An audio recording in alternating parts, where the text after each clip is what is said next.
quality to be a person who wants to open a book, especially here at the university. One would hope that people are here because they appreciate the opportunity to learn new things, particularly about other people. But this is a good place to be able to meet people that you perhaps have never encountered before.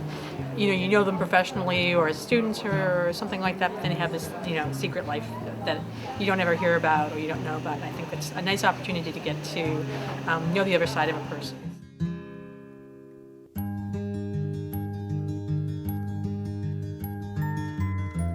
The original idea of the Human Library is to help people understand others that have different backgrounds, different life experiences.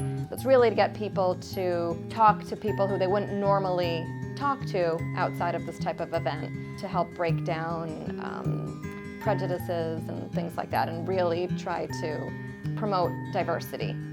We have somebody who's going to be playing music and talking about his experience learning guitar, and we have somebody talking about dance. So in addition to the different cultures that having people talk about, it's just a very wide range of interests and skills and talents and things like that. So I think I'm just really excited because it's a very diverse set of books this year. The title of my book is Generation I.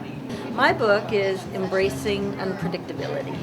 It's called Why Not Knit? Живя международная жизнь в Syracuse, New York. You can judge a book by its cover.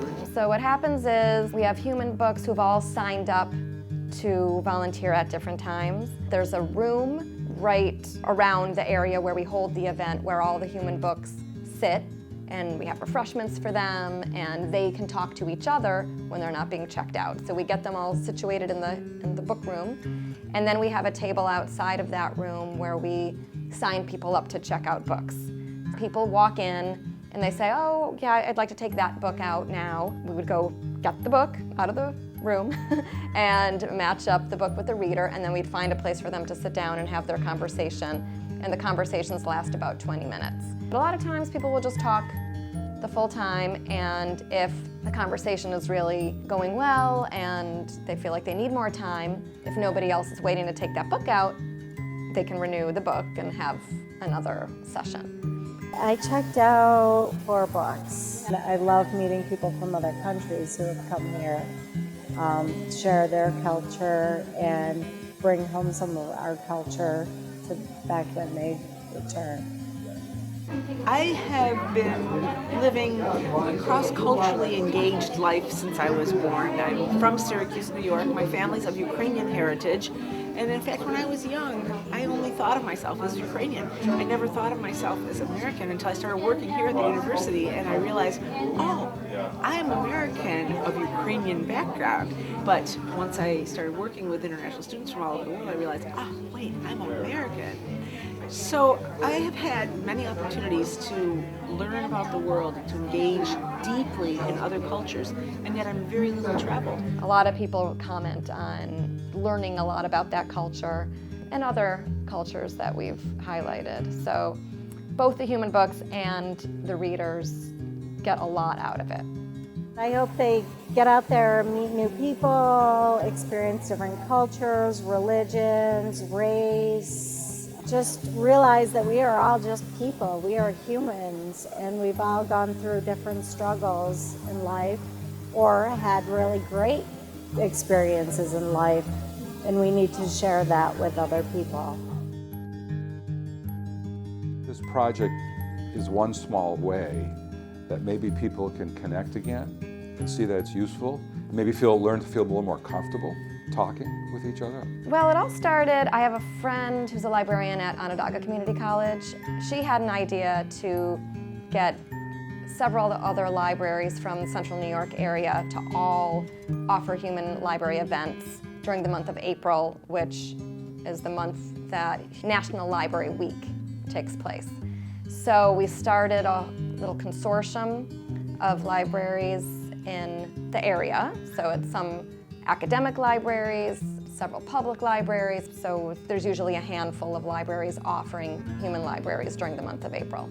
I think the idea is that people aren't reading very much anymore. And in the classic sense of reading, where they would just take a book and just for pleasure read a book. I mean, that's pretty well known now. Now, people are reading a lot, but it's all in short bursts.